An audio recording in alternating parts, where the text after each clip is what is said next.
Okay, the mitzvah of kibud avim, respecting parents, includes that a son needs to help parents with providing food, clothing, anything that parents need, particularly providing food and clothing, shoes, are considered kibud avim.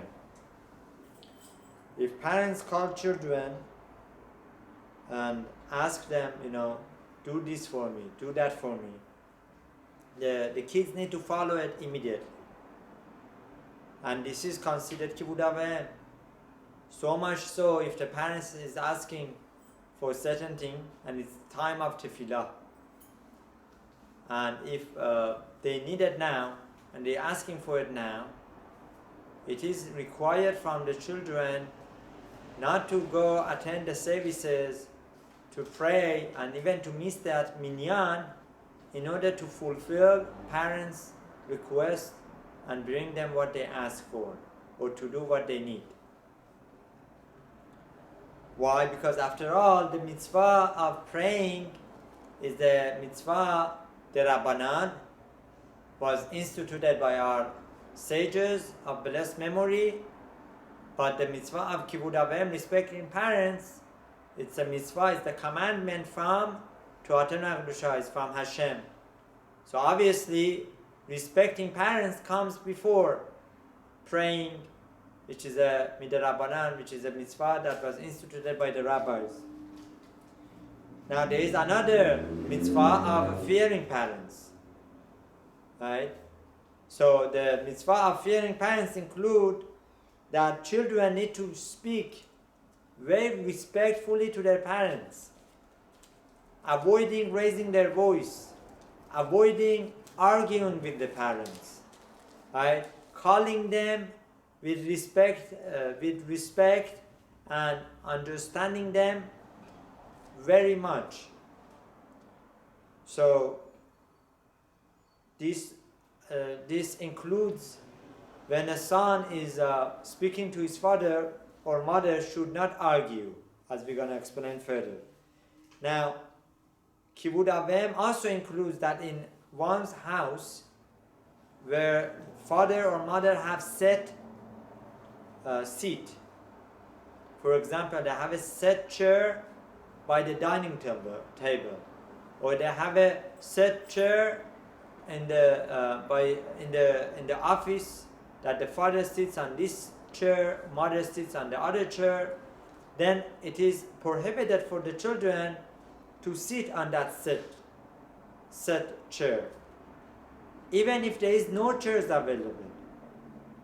The only time that would be allowed is when the parents would say, sit here, or you may sit on my seat. Then that is allowed. Otherwise, that is considered disrespect to the parents, and that children would sit on the set aside chair. If parents say, I met such and such person, and I think that person is wonderful to make business with, or to become a business partner, then it is prohibited for children to come and argue with the parents. No, my dear father, my dear mother, you're wrong. Should not be said like that. It should not be argued like that. But instead, if children need to give their opinion needs to be expressed in a way that it's very respectful, like saying, my father, my mother, I think that it should be like this. I think that he is not the best partner. I think that he's not a good businessman in this area, right? Or my opinion is like this. This way, the children are expressing an opinion, and they are not going negative parents. They are not going opposite. They are not going against their parents by voicing their opinion. So it is prohibited for children to say, I disagree with you. They have to say in a way that is very respectful to the parents. Another important halakha is if the father says that such and such person I met and they are religious, they are frum. And the children should not come say, no, Abba, Ima, you're making a mistake. No.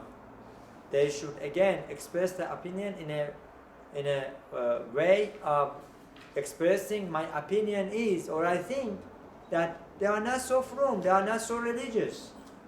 Right? Now when it comes to purchasing items, if the parents want to purchase certain item and the children know that this item is not of so much quality or it's too expensive, then the children need to give their opinion, right? I think, Abba or Ima, this item is not so quality, it doesn't have a good quality. Or I think that it is not a good price, maybe this is overpriced. And this way, the respect of parents is kept. Now, just like there is the mitzvah in Torah Kedusha to eat matzah, so too there is the mitzvah of kibud avim.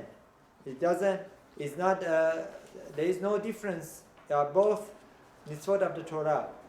If anything, according to some, the mitzvah of kibud avim is the respect of Hashem, which is connecting the 5 commandments of the first luchot to the second 5 commandments of the second luchot.